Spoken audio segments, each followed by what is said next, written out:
On va faire la discussion en deux temps, démarrer avec l'Europe sociale et puis ensuite passer à l'Europe verte. Et naturellement, on aura, je pense, quelques minutes aussi pour que vous puissiez poser vos questions. Monsieur l'ambassadeur, peut-être qu'on peut démarrer avec vous. En quoi est-ce que l'Union européenne est-elle un, entre guillemets, projet social, selon vous, pour démarrer cette discussion? Merci. Est-ce qu'on m'entend? Alors, selon moi, l'Union européenne est un projet social dans la mesure où la dimension sociale est indissociable du marché intérieur et du bon fonctionnement de celui-ci. Lorsque l'Union européenne, à l'époque, a décidé de prendre les mesures qui étaient indispensables pour l'achèvement du marché intérieur au début des années 90, le président de la Commission de l'époque, Jacques Delors, a décidé qu'il fallait des mesures sociales, des politiques sociales pour justement accompagner ce marché intérieur, pour que les travailleurs ne soient pas les laissés pour compte de la libre circulation. Il faut savoir que la politique sociale ne fait pas partie des compétences communautaires, en tout cas au départ, que ce sont des politiques de soutien à l'action des États membres, donc par exemple les salaires relèvent de la compétence des États membres, mais donc on a depuis lors adopté toute une série de mesures dans le domaine social pour s'assurer que le marché intérieur n'oublie pas les travailleurs. D'ailleurs, Jacques Delors disait à l'époque, on ne tombe pas amoureux d'un grand marché. Il avait dit ça, je crois, lors d'une intervention devant le congrès des syndicats britanniques. Et récemment, les commissions Juncker et von der Leyen ont également pris un certain nombre de mesures pour renforcer la dimension sociale. Dans la directive sur le détachement des travailleurs, on a repris le principe à travail égal, salaire égal sur le même lieu de travail. Je sais que c'est un principe qui tient à cœur à la Suisse et aux syndicats en Suisse, donc c'est un principe qui est repris dans notre législation. Nous avons créé en 2019 l'autorité européenne pour l'emploi, l'autorité du travail, qui assiste les autorités nationales pour assurer l'application des règles sur la mobilité du travail et la coordination des règles de la sécurité sociale. En réponse à la pandémie, nous avons créé l'instrument SURE, qui est un instrument qui dispose d'un volume de 100 milliards d'euros sur le budget de l'Union européenne pour soutenir les personnes qui se trouveraient temporairement au chômage. Et enfin, nous avons adopté le socle européen des droits sociaux qui reprend 20 principes pour une Europe sociale inclusive, ainsi qu'un plan d'action qui a été décidé sous présidence portugaise à Porto en juin 2019. C'est sur base de celui-ci qu'on a en outre lancé l'initiative de la Commission pour un salaire minimum. Vous voyez donc que la dimension sociale est bien présente dans nos politiques et l'Union européenne n'est pas une création néolibérale, ce que certains veulent nous faire croire. Merci, Monsieur Voet, peut-être sur cette question de l'Union européenne, un projet social. Si vous me permettez de poursuivre un petit peu, l'importance pour permettre ce projet social, c'est notamment les mécanismes de dialogue social au niveau européen. Il y a un comité économique et social qui existe, auquel, sauf erreur, les syndicats européens participent aussi. Dans ce contexte général, est-ce que vous pourriez peut-être, en introduction comme ça, nous donner quelques indications sur comment ça fonctionne, ce dialogue, et comment cette Europe sociale peut se concrétiser? Oui, merci. Et merci pour l'invitation et d'avoir organisé ça en hybride pour que je puisse participer. Donc, je pense qu'en effet, l'Europe, en soi, l'Europe, elle est sociale s'il y a la volonté qu'elle le soit. Donc, il n'y a pas toujours eu cette volonté. On a vu évidemment dans la décennie de la crise financière que l'austérité était peut-être au centre des politiques européennes et qu'il y a justement un décalage et un déséquilibre qui était opéré où l'économie qui était était à l'avant-plan et que depuis 2017, il y a en effet une inflexion qui va vers plus d'initiatives en matière sociale et qui est tout à fait bienvenue. Et évidemment, là-dedans, le dialogue social et les acteurs comme les syndicats, et donc nous, en tant que Confédération européenne des syndicats, on est évidemment preneurs de cette dynamique. C'est une dynamique qui existe et qui est institutionnalisée dans le fonctionnement de l'Union européenne, c'est-à-dire sur toutes les initiatives en matière sociale, les partenaires sociaux doivent être consultés. Les partenaires sociaux, c'est du côté syndical, du coup, la Confédération européenne des syndicats, avec 95 organisations membres de 39 pays, dont les syndicats suisses, mais évidemment en particulier les syndicats de l'Union européenne, mais même de 41 pays, parce qu'on vient d'accueillir à notre dernier comité exécutif les syndicats ukrainiens et moldaves. Mais donc, du côté syndical, la Confédération européenne des syndicats, et du côté patronal, employeur, 3 organisations représentatives qui représentent du coup les grands employeurs, les petites et moyennes entreprises et les entreprises d'intérêt général et des services publics. Et donc, on a des discussions et bipartites et tripartites. Bipartites, elles peuvent mener à des accords.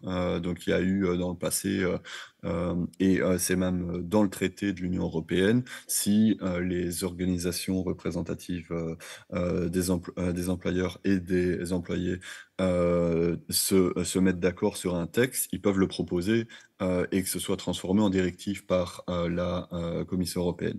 Ça a été le cas de la directive sur le congé parental en 1996, sur le travail à temps partiel en 97 et sur le contrat à durée déterminée en 99. Depuis, il y a moins d'accord, parce qu'il y a moins de volonté de la part des employeurs d'avoir des mesures contraignantes au niveau national, mais il y a quand même eu il y a des accords où on se met d'accord qu'il y ait des recommandations qui aillent vers les États. Ça a été le cas en 2020, par exemple, avec un accord sur la digitalisation.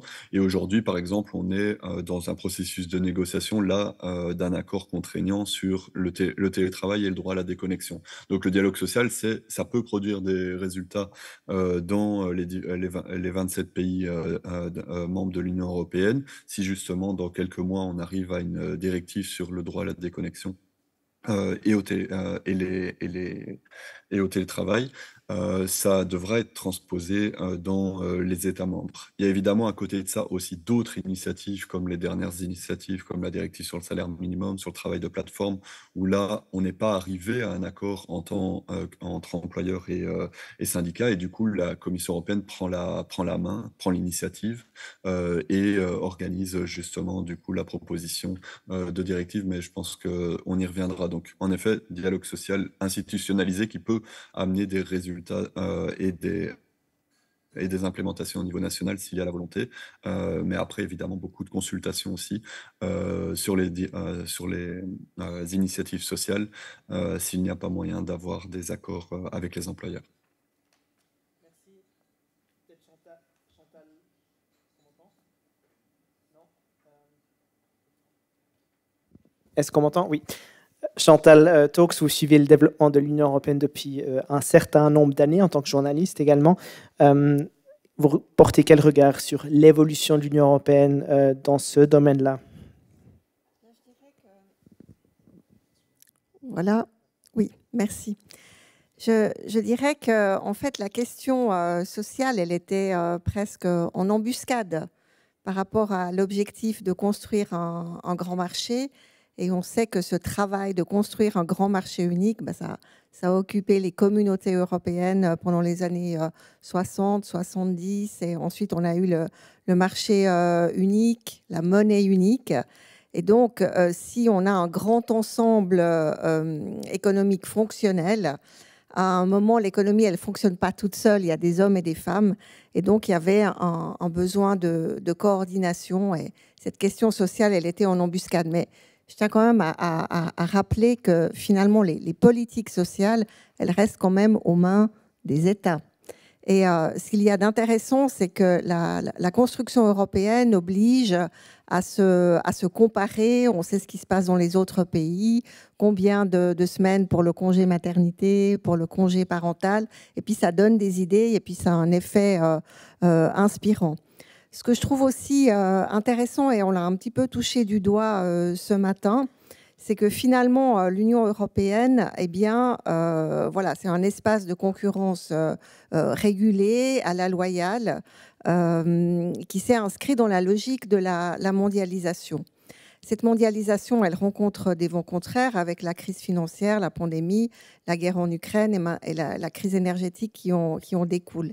Et je dirais que ce qu'il y a d'intéressant, c'est que l'Union, elle est à la recherche toujours, quel que soit le domaine, de solutions pertinentes à son échelle. Elle se transforme, elle fait face aux défis, mais elle a une méthode qui est toujours la même, qui est de se mettre autour de la table, de constater qu'on est d'accord sur rien, ce qui permet aux journalistes d'écrire qu'on est en pleine crise et puis que ça ne débouchera sur rien.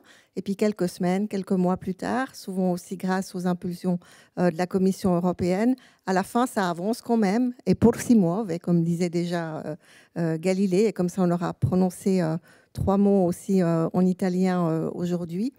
Et elle fait face à ces défis ensemble. Et la question sociale, l'humain, les conditions qu'on offre aux gens, eh bien, elle devient de plus en plus centrale. Et en Suisse, permettez-moi, mesdames et messieurs, de vous dire qu'on n'a absolument pas conscience de ça. On est à des années-lumière de ça. On considère l'Union européenne comme un projet économique, un grand marché, un grand supermarché où nous pouvons aller nous servir et amener nos produits. Et vraiment, on a besoin d'un petit changement dans la tête. Peut-être pour rebondir là-dessus, monsieur l'ambassadeur, comment est-ce que vous expliquez justement cette discrépance entre ce que l'Union européenne est et fait dans ces questions sociales et cette image qui lui colle à la peau, où là je parle en tout cas du sentiment que j'ai en Suisse de projet néolibéral. C'est effectivement un projet économique, mais pas que. Vous avez tout un parcours au sein des institutions, des liens personnels avec la Belgique, la Grèce. Comment est-ce que vous percevez un peu les choses et comment est-ce que vous expliqueriez cet abysse, en fait? Oui, vous avez raison. L'Union européenne est souvent confrontée à ce genre de critiques. On est taxé de néolibéralisme, surtout par toute une partie de la classe politique qui se situe au centre-gauche. Par contre, la classe politique du centre-droit, l'Union européenne serait un monstre bureaucratique. Parfois, on ajoute socialiste. Donc, ça, c'est aussi une insulte de cette partie. Mais donc, quand on vous attaque de part et d'autre d'être trop à gauche ou trop à droite, c'est que peut-être vous faites quelque chose correctement et que vous êtes quelque part dans le juste milieu. Mais vous savez, l'Union européenne est un peu comme la Suisse. Je veux dire, elle a les compétences que les États membres ont bien voulu lui déléguer, sur la base aussi, comme en Suisse, du principe de subsidiarité. Et donc, les États membres n'ont pas donné compétence à l'Union européenne de légiférer dans tous les domaines et de gérer toutes les politiques régaliennes. Loin de là. Au départ, on a donné les compétences qui étaient indispensables à la constitution d'un grand marché, le marché commun, qu'on a plus tard appelé marché intérieur, avec une union douanière et une politique commerciale commune. Point. Et d'autres compétences viennent s'ajouter lorsqu'elles sont indispensables, lorsque l'on voit un besoin, qu'il y a des problèmes à régler. Et les politiques sociales, comme je l'ai dit, la politique sociale est venue en accompagnement et en soutien aux politiques nationales. Et je pourrais vous citer d'autres exemples. Nous avons traversé la pandémie récemment, mais aucun État membre n'a jamais donné compétence à l'Union européenne pour gérer des questions de santé publique. La santé publique, c'est un problème qui relève des gouvernements nationaux et des politiques nationales.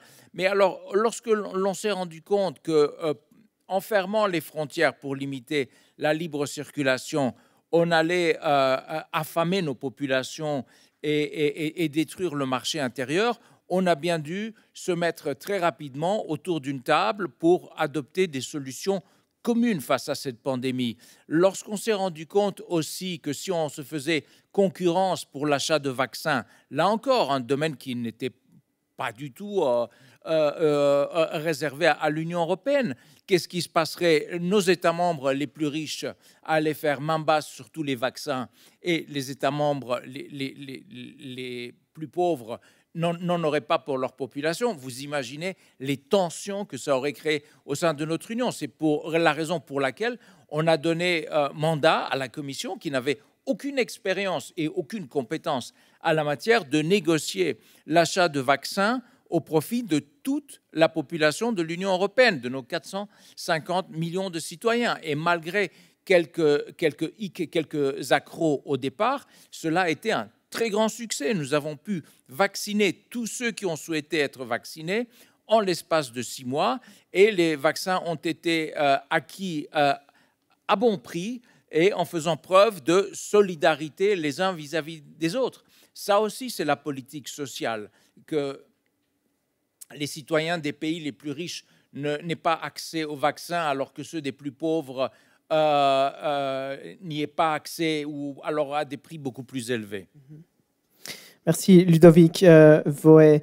Un exemple d'une de ces politiques sociales qui a éveillé les intérêts aussi en Suisse, c'est cette directive sur les salaires minimaux. Peut-être en quelques mots pour le public ici, est-ce que vous seriez en mesure de nous le présenter brièvement?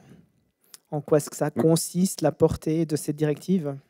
Oui, bien sûr. Peut-être pour revenir un peu sur le décalage entre Europe économique et Europe sociale, et qui fait justement le lien vers le besoin d'initiatives sociales, ce qu'on voit, c'est que quand même, dans le fonctionnement de l'Union européenne, les questions économiques sont quand même primordiales. Quand on voit le pacte de stabilité et de croissance qui organise d'une certaine manière l'austérité, et dans lesquelles c'est quasi impossible d'avoir des politiques sociales et climatiques. Je pense qu'on va y venir si on reste dans ce cadre-là. Heureusement, pour le moment, il est suspendu, mais ce pacte de stabilité et de croissance qui a été mis en place avec des seuils de 3% pour le déficit public et de 60% du PIB pour la dette, c'est quelque chose qui met en difficulté toutes les initiatives sociales. Et donc, je pense que là, il y a eu une inflexion depuis 2017, mais on doit quand même reconnaître qu'on n'est pas encore sur une adéquation complète entre les initiatives économiques et les initiatives sociales. Donc, je pense qu'on avance et les syndicats poussent à ce que ce soit le cas. Et les mesures qui sont nécessaires, c'est clair qu'elles sont nécessaires au niveau européen parce que sinon on a une fragmentation des approches. Mais il y a quand même ce déséquilibre. La directive justement sur le salaire minimum, on espère qu'elle va résoudre en partie ces déséquilibres parce qu'en effet, si on a un marché intérieur finalisé au niveau de la libre circulation, on a des niveaux de salaire des travailleurs qui sont très très différents. Si je prends le cas de la Bulgarie avec des salaires qui tournent autour de 350 €, c'est clair que la concurrence que se font les travailleurs potentiellement avec le phénomène du dumping social est quand même quelque chose qu'on doit régler. Donc évidemment, on ne demandait pas qu'il y ait une directive qui donne un salaire minimum le même dans chaque pays, parce que ça, les niveaux de développement des différents pays rendent évidemment ça impossible, mais on a besoin qu'il y ait une convergence par le haut. Et donc cette directive qui vient d'être adoptée dans les dernières semaines par le Conseil et par le Parlement européen, elle fixe des valeurs de référence pour les salaires minimums à 60%, à minimum 60% du salaire médian brut et à minimum ou à minimum 50% du salaire moyen brut. Ça, évidemment, c'est quelque chose que maintenant, il va avoir 2 ans pour implémenter cette directive dans les différents pays. Nous, avec la Confédération européenne des syndicats, ce qu'on dit, c'est qu'on n'a pas besoin d'attendre ces 2 ans, parce qu'on voit évidemment qu'avec l'inflation, la crise du coût de la vie, les pays qui n'en ont pas doivent absolument mettre des salaires minimums en place si c'est souhaité par les acteurs sociaux, mais ceux qui en ont doivent aussi les augmenter parce qu'ils sont, avec l'inflation, s'ils ne sont pas augmentés automatiquement, avec l'inflation, ils sont déjà dépassés. Donc avec des inflations de 10%, avec la crise dans laquelle on vit au niveau énergétique et des augmentations des coûts de l'alimentation, entre autres, on a besoin d'augmenter les salaires des travailleurs. Donc ça, c'est la première partie de la directive sur les salaires minimums. Il y a une deuxième partie qui est évidemment qui touche à la question des conventions collectives, parce que des salaires minimums, c'est bien, mais on a aussi besoin d'augmenter les salaires en général, et c'est souvent les conventions collectives qui le font, donc la négociation entre les employés et leurs employeurs. Et pour ça, la directive met aussi un objectif que chaque pays qui a un taux de couverture de négociation collective en dessous de 80%, c'est-à-dire la grande majorité des pays de l'Union européenne, mettent en place des plans d'action pour augmenter ces taux de couverture par négociation collective, que donc tous les travailleurs que la grande majorité des travailleurs soient couverts par la négociation collective, ce qui aura du coup un cycle vertueux pour augmenter les salaires. Et augmenter les salaires en général, ça augmentera évidemment les salaires minimums, vu que, comme je l'ai présenté, c'est un pourcentage du salaire moyen et du salaire médian. Donc augmenter les salaires en général augmentera également les salaires de ceux qui travaillent dans les secteurs les moins bien payés. Peut-être une question pour Chantal Talks, que ça soit les pôles social, puis là on peut peut-être gentiment entrer dans la question aussi de l'Europe verte. On a mentionné l'importance de la volonté des États membres à s'engager et à mettre en œuvre les politiques convenues au niveau de l'Union européenne. Il y a souvent une certaine marge de manœuvre qui est autorisée pour que les États membres puissent aussi mettre en œuvre de telles directives et que ça corresponde aussi à leur réalité. Donc on n'est pas toujours sur le même niveau d'ambition, si je peux me permettre. Est-ce que c'est problématique ou pas? Raphaël, je vais quand même dire 2 mots à la suite de ce que Très volontiers. nous a dit Monsieur Voet. C'est intéressant, dans la directive, enfin, l'Union européenne a légiféré à la fois sur le salaire minimum et les CCT. Et on voit que c'est la discussion qu'on a maintenant en Suisse. J'ai fait un petit calcul sur les salaires minimums qu'on a dans certains cantons. Avec la règle européenne, on est exactement dans les clous, hein. On a le salaire minimum qu'il y a à Genève. Alors peut-être que la Suisse a été précurseur sur l'histoire du salaire minimum, mais sur l'articulation avec les conventions collectives, ben là on voit que c'est un problème qu'on n'avait pas réglé et qui pose problème maintenant. J'aimerais encore juste dire quelque chose sur l'Union européenne néolibérale. Parce qu'il faut quand même un tout petit peu déconstruire cette critique ici en Suisse. Et il faut approfondir un peu ce cliché.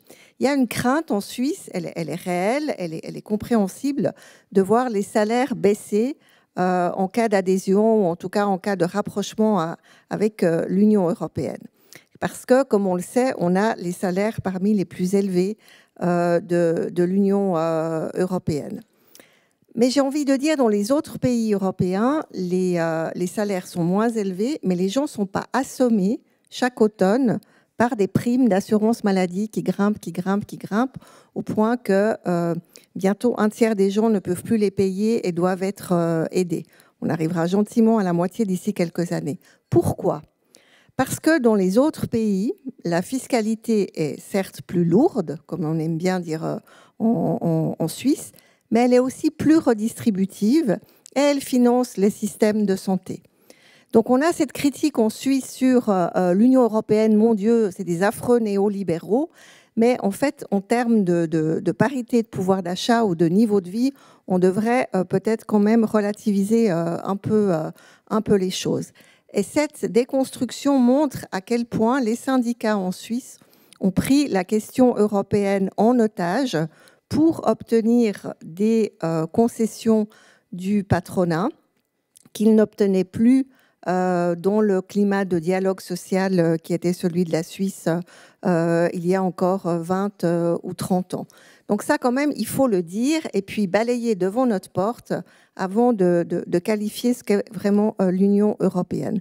Maintenant, sur le fait que chaque pays va à son rythme, malgré le pouvoir régulateur de l'Union européenne, que ça soit sur le plan social ou environnemental, moi, ça ne me choque pas. Hein.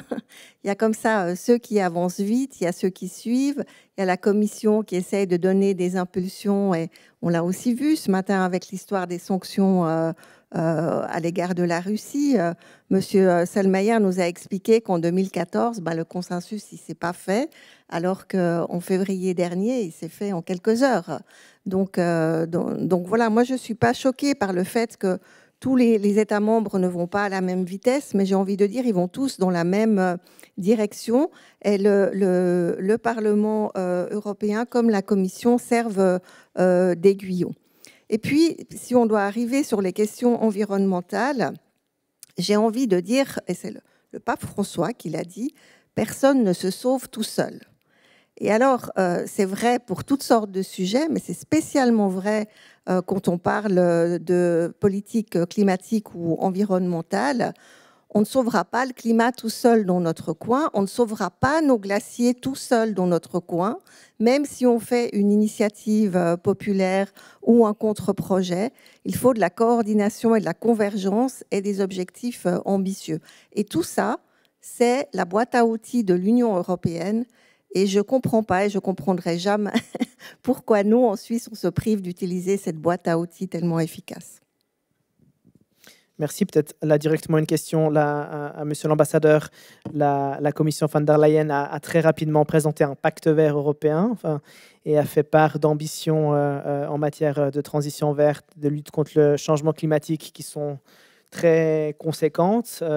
L'Union européenne veut vraiment se positionner comme leader dans cette transition au niveau mondial.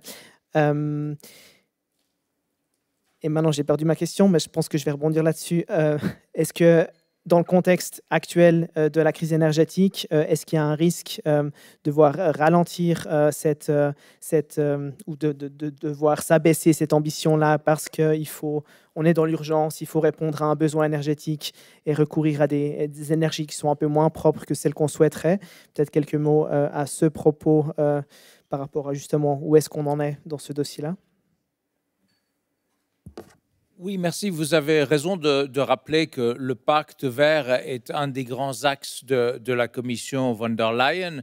Le pacte vert qui, je vous le rappelle, consiste à réduire les émissions de 55% d'ici à l'horizon 2030 et de faire de l'Europe le premier continent climatiquement neutre d'ici à 2050. Donc, ce sont des objectifs qui sont maintenus et qui seront maintenus coûte que coûte. Maintenant, l'impact de la crise ukrainienne.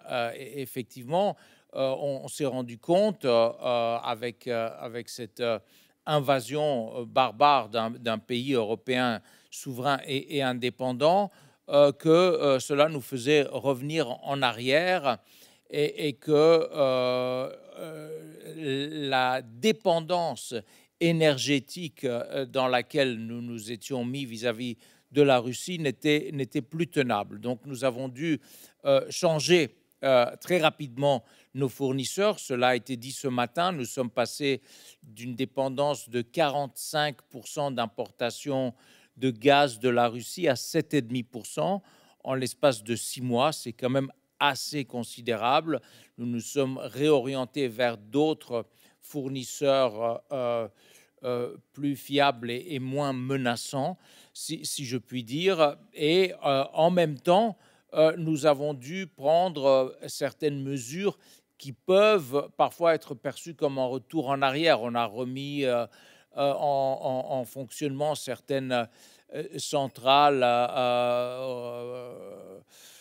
y compris des centrales nucléaires qui pourraient être remises en fonctionnement. Cela parce que la transition où la réduction de cette dépendance ne peut pas se faire du jour au lendemain, mais c'est quelque chose de tout à fait provisoire. En parallèle, nous sommes en train d'accélérer la transition vers les énergies renouvelables, qui, elles, sont beaucoup moins polluantes. Donc, je reviens à ce que je disais au départ, le cap de 2030 et 2050 est maintenu et sera respecté. Ludovic Voet, vous portez quel regard sur ces ambitions vertes de l'Union européenne et surtout aussi de la dimension sociale du pacte vert? La transition ne se fait pas sans impact sur chacune et chacun d'entre nous. Certains, si je prends l'exemple de justement l'interdiction de la production et de la vente autre que des voitures électriques à partir de 2035, critiquent cette décision-là parce qu'ils craignent que ça ne se répercute de façon négative sur les personnes aux revenus modestes. Vous voyez comment cette question-là et comment est-ce que vous, peut-être en tant que Confédération européenne des syndicats, vous engagez pour cette transition verte juste et au maximum équitable? Oui, donc ça c'est évidemment une question cruciale aujourd'hui. Nous avec les syndicats européens, on est clairement de toute façon alignés sur l'ambition du pacte vert européen, donc de dire qu'il faut réduire les émissions de gaz à effet de serre le plus vite possible. Mais évidemment, ce n'est pas sans conséquence sur le monde du travail ou ce n'est pas sans conséquence sociale sur le coût que les citoyens endure face à ces politiques climatiques. Donc la question évidemment des politiques climatiques, c'est que quand on a un objectif de moins 55% pour 2030, qu'est-ce que ça veut dire en termes de politiques qui sont mises en place?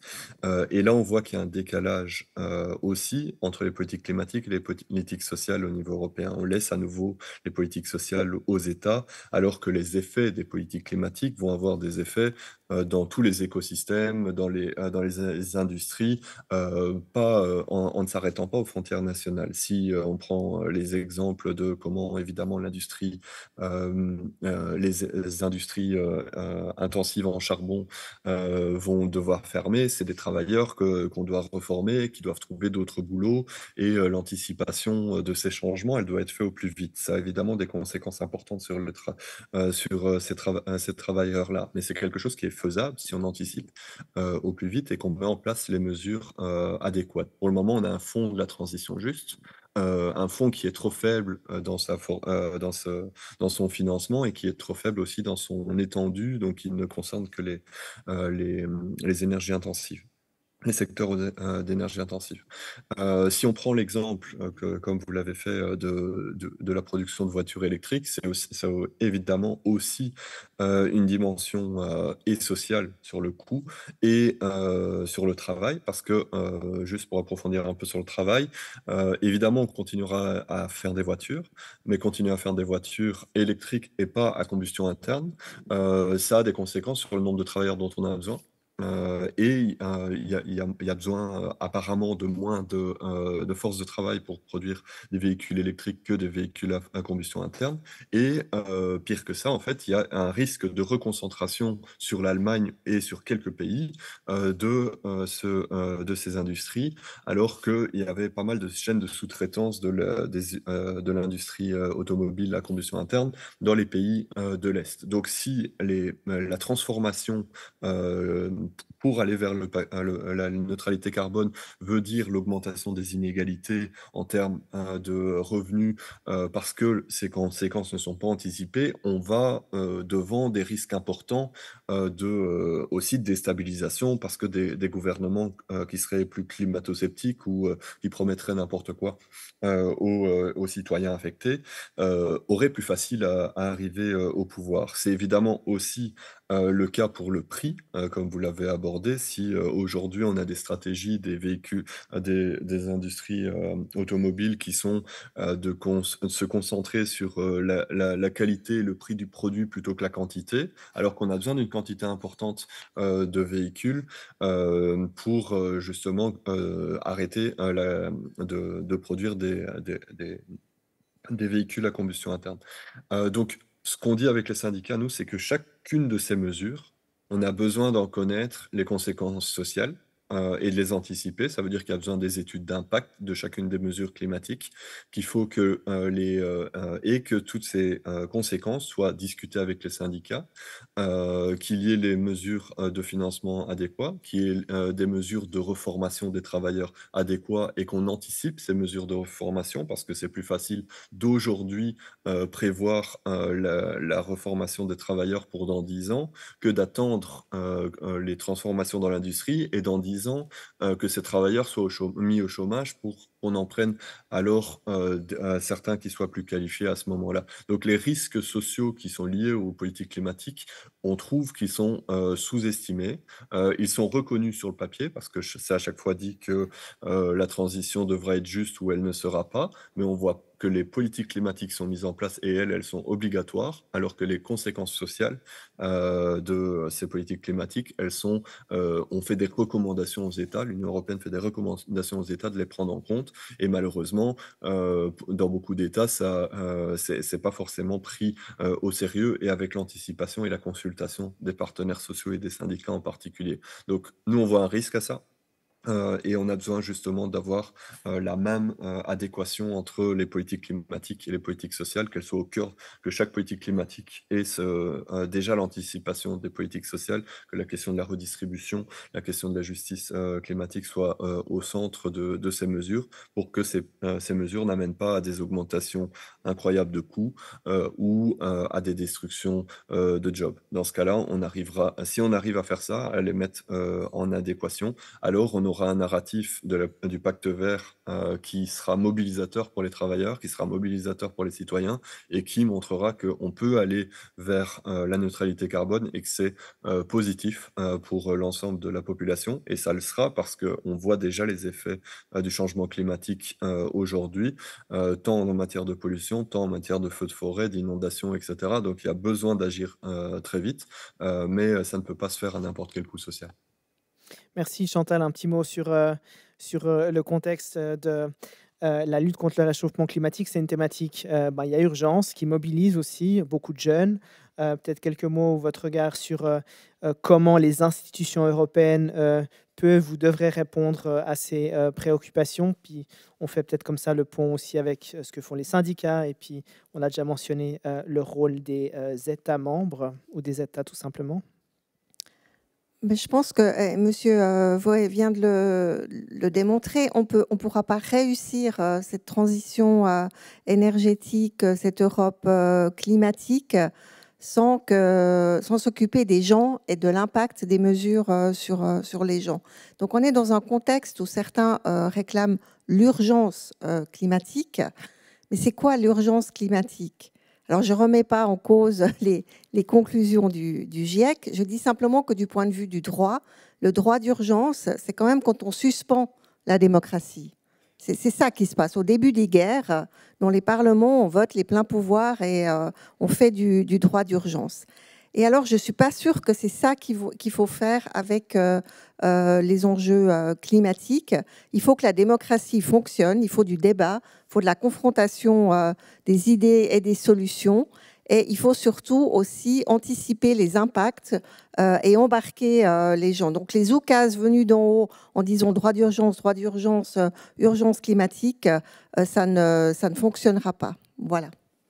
Merci. Puis peut-être une petite dernière question à Monsieur l'ambassadeur. En Suisse, on entend souvent, ou dans certains milieux, ce souhait de voir la Suisse participer au pacte vert européen. C'est quelque chose qui est envisageable, possible, ou techniquement hors d'atteinte?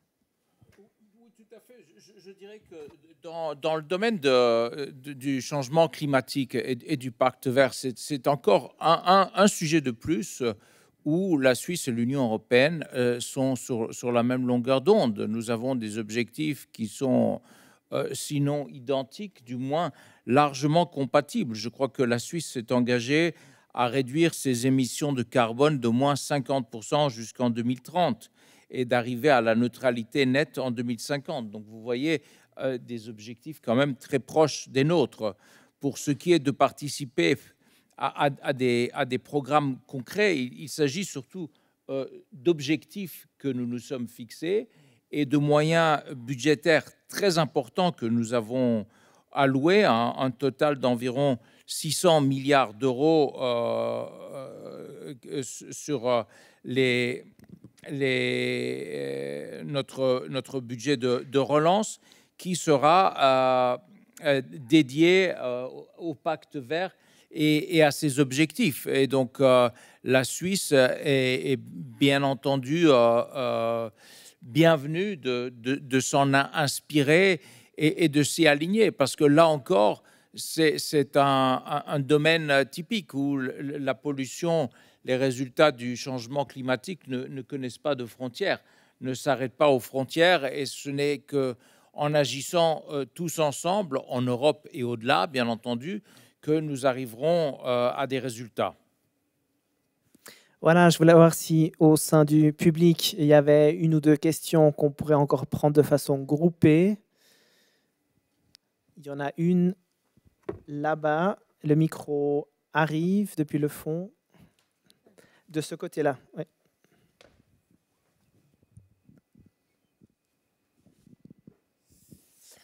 Oui, merci, bonjour. J'avais une question parce qu'il me semble qu'on n'est pas rentré parfois au cœur de la question, notamment dans la relation bilatérale Suisse-Union européenne. En réalité, on a un débat un peu faussé en Suisse sur cette question. Le marché européen repose sur les principes de la concurrence libre et non faussée.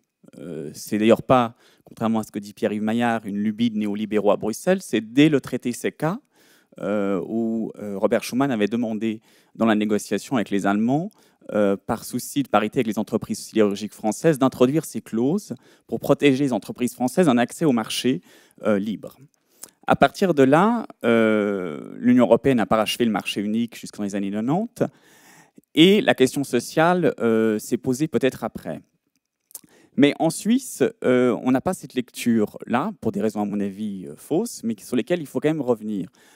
Pour les Suisses, la question du marché unique, c'est une question d'accès au marché, et pas tant de savoir comment il est constitué. Et je me demande si il ne faudrait pas introduire dans le débat interne suisse l'idée que les mesures de protection salariale vont à l'encontre du principe de concurrence libre et non faussée, mais que certaines mesures en matière de marché du travail participent de la concurrence libre et non faussée des acteurs du marché. Et donc ma question est toute simple en réalité, c'est comment inverser les termes du débat pour revenir à ces principes-là, aussi pour protéger les travailleurs helvétiques.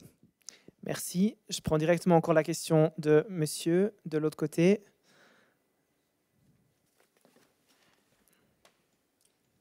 Oui.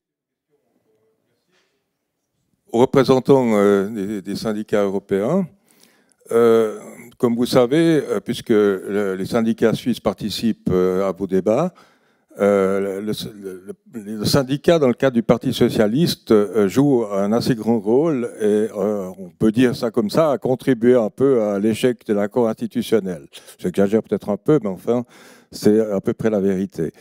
Et quand je discute avec eux, ils me disent les syndicats européens nous soutiennent dans notre position. Alors, c'est l'occasion de vous demander si c'est vrai, hein. Et puis deuxièmement, un peu provocative, si vous étiez syndicaliste suisse, est-ce que vous accepteriez cet accord institutionnel avec la libre circulation et dans l'éventuel dumping salarial? Merci. Voilà, deux questions liées aux relations Suisse-UE. On peut peut-être donner la parole à Chantal pour réagir, puis ensuite à Ludovic Voet, puis on passera ensuite à la conclusion.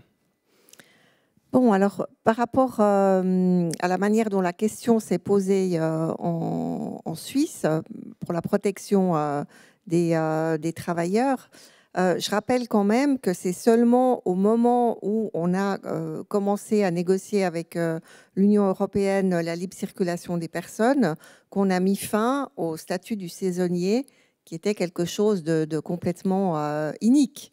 Là, on voit que le progrès, il est venu de l'Union européenne. Donc, comme je l'ai dit, depuis le début des négociations avec l'Union européenne et des accords bilatéraux dans les années 90, avant qu'ils soient votés, la question d'obtenir des concessions du patronat suisse a été instrumentalisée par les syndicats, certainement aussi un peu par le Parti socialiste et la gauche, et ça a marché pour les accords bilatéraux 1 et 2.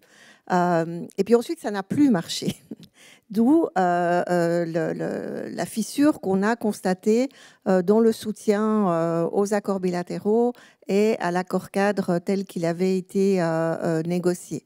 Donc, renverser tout ça, et renverser ce narratif, on parlait de narratif avant de manière brillante avec Laura Devec, ça va être compliqué parce qu'il y a extrêmement de mauvaise foi de la part d'un certain nombre d'acteurs de ce dossier. Il y a de la mauvaise foi dans les syndicats et il y a de la mauvaise foi dans le patronat.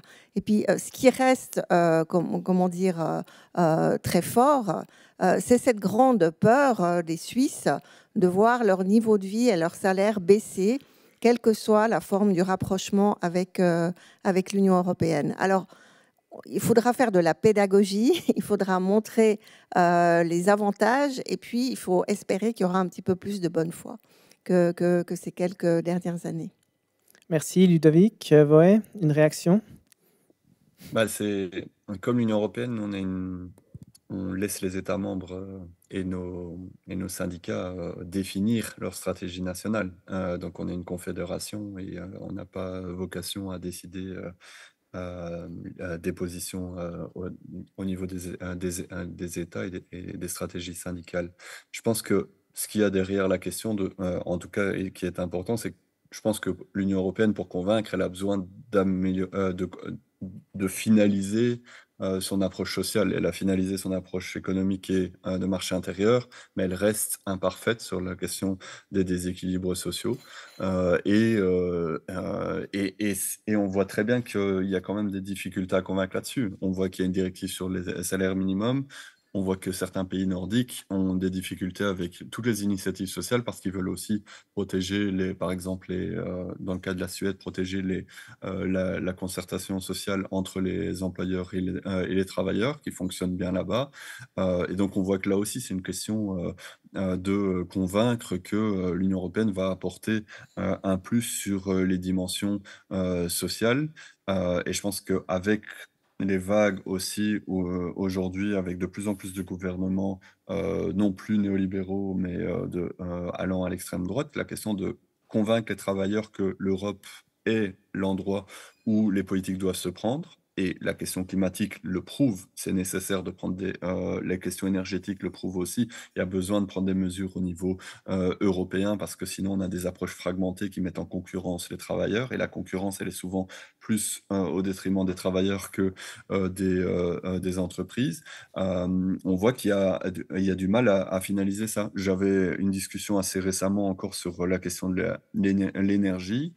Avec le marché européen de l'énergie, on a des prix incroyables au niveau énergétique pour les consommateurs, alors que visiblement, si j'ai bien compris en Suisse, vous avez un système de plafonnement pour le marché pour les petits consommateurs. Donc, si certaines directives ou certains accords politiques de l'Union européenne pourraient être des avancées pour la Suisse, ce n'est pas forcément le cas dans toutes les mesures. Et justement, sur la question énergétique, on a peut-être aussi à s'inspirer de choses qui sont faites sur les salaires. On a aussi peut-être à s'inspirer de ce qui se passe en Suisse ou dans d'autres pays. Donc, je ne sais pas avoir une réponse toute faite sur le sujet. Je pense qu'il va falloir convaincre et montrer que le social et les travailleurs sont au centre du projet européen. Et je pense que ça, ce n'est pas encore finalisé. Voilà, puis peut-être pour conclure, dans l'esprit de peut-être finaliser un jour cette Europe sociale et verte, ou bien vous voulez réagir encore rapidement? Oui, j'aimerais dire quelques mots par rapport à ce que j'ai entendu, simplement pour rappeler, parce que quelqu'un a mentionné la CECA. Lorsque Jean Monnet, dont les archives se trouvent à Lausanne et que je vous encourage à visiter d'ailleurs, a préparé son projet de première communauté européenne, et même beaucoup plus tard, lorsqu'il a créé le comité d'action pour les États-Unis d'Europe, il s'est appuyé sur les partis politiques, mais également les syndicats, déjà à l'époque, pour s'assurer d'avoir, comment dirais-je, un accord le plus large possible et au-delà des classes sociales. Notre économie en Europe, notre modèle économique n'est ni néolibéral ni bureaucratique. Il se base sur le concept allemand de Soziale Marktwirtschaft, qui veut dire une économie où la libre entreprise va main dans la main avec les politiques de solidarité sociale et le bien-être des travailleurs. Nous avons récemment, il y a une quinzaine d'années, admis 13 nouveaux États membres. Nous sommes passés de 15 à 28 pour ensuite redescendre à 27 avec des niveaux de vie et des niveaux de salaire extrêmement différents par rapport à ceux de la plupart de nos États membres. Et les études qui ont été menées démontrent bien qu'il n'y a pas eu de nivellement de salaire par le bas.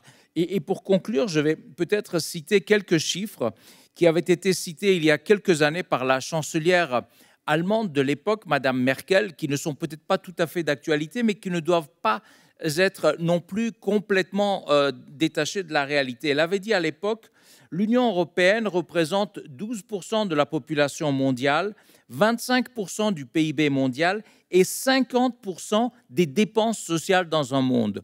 Donc pour une union néolibérale, c'est quand même pas si mal que ça. Merci. Puis là, je dois compter vraiment sur votre participation, 10 secondes chacun. Si vous pouviez, à titre personnel, choisir une politique à mettre en œuvre de suite au sein de l'UE, qu'elle soit verte, sociale, en quoi consisterait-elle, mais vraiment sans plus de détails que ça. Chantal? Alors, la lutte contre la précarité énergétique qui devrait être boostée sur les 450 millions d'Européens. Il y en a 50 millions qui sont en situation de précarité énergétique, bien avant déjà la crise avec l'Ukraine et la crise énergétique. Donc, en luttant contre la précarité énergétique, on rénove les bâtiments, on donne du travail. Ensuite, on consomme moins d'énergie, on paye moins pour sa facture d'énergie. Et c'est bon pour le climat. Donc, c'est une politique gagnant-gagnant-gagnant. Il y a un fonds social pour le climat qui a été créé par la Commission en juillet 2021. Il faut seulement mieux le doter pour booster cette politique européenne. Excellent. Ludovic Voet, très rapidement.